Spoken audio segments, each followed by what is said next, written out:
नाज़रीन, लाड़काणे मां असां अहम ख़बर शेयर कंदा हलूं त लाड़काणो जे रहवासिण रनज़ाल सरदार ख़ातून ज़ाल ज़ाहिद अबड़ो जो मुग़ेरी बिरादरी जे नाजायज़ इनख़िलाफ़ एहतजाज।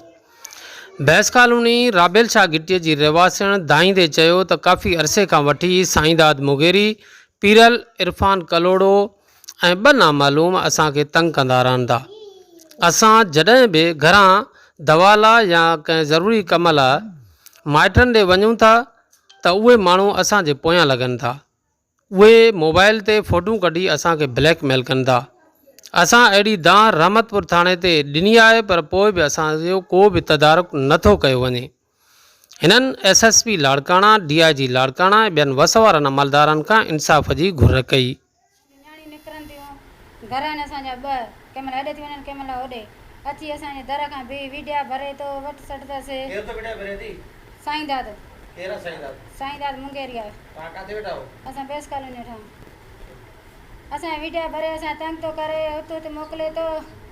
सुबुह घर में घिरी मुंहिंजे छोकिरे खे धक आया अथऊं, लठियूं आयूं अथऊं, विड़ सिड़ बसि ॾाढ जो वरी आयो अथसि इहो इरफान कलोड़ो, उहो आयो आहे। उहो मुंहिंजे छोकिरे खे धक हणो मारणो, बसि ख़ुदा जे वास्ते मुंहिंजो इंसाफ़ कयो। शराफ़ी विहनि था, शराफ़ी। हा, पुलिस खे असां ख़बरवार कयो आहे, हिकिड़ो पकड़िया आहिनि हाकिम मुंगेरी।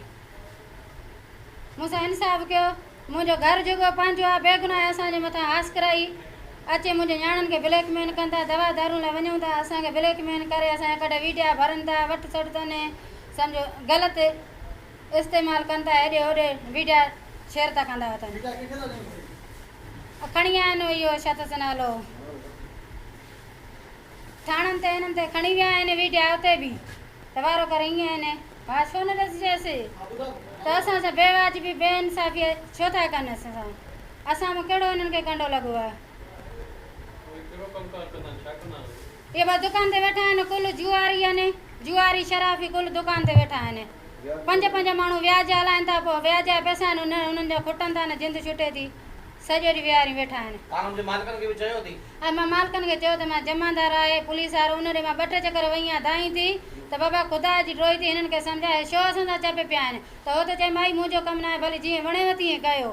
त मां चयो त मां पंहिंजे ॿिन्हिनि पुटनि जो कसम थी क़ुर चवे त लाइ ॾे, मां माईअ ॾे बि वई आहियां, हिन ॾे बि ड्रोही ॾियां, चयो मुंहिंजो कमु न आहे। मुंहिंजो नालो सरदार ख़ातून।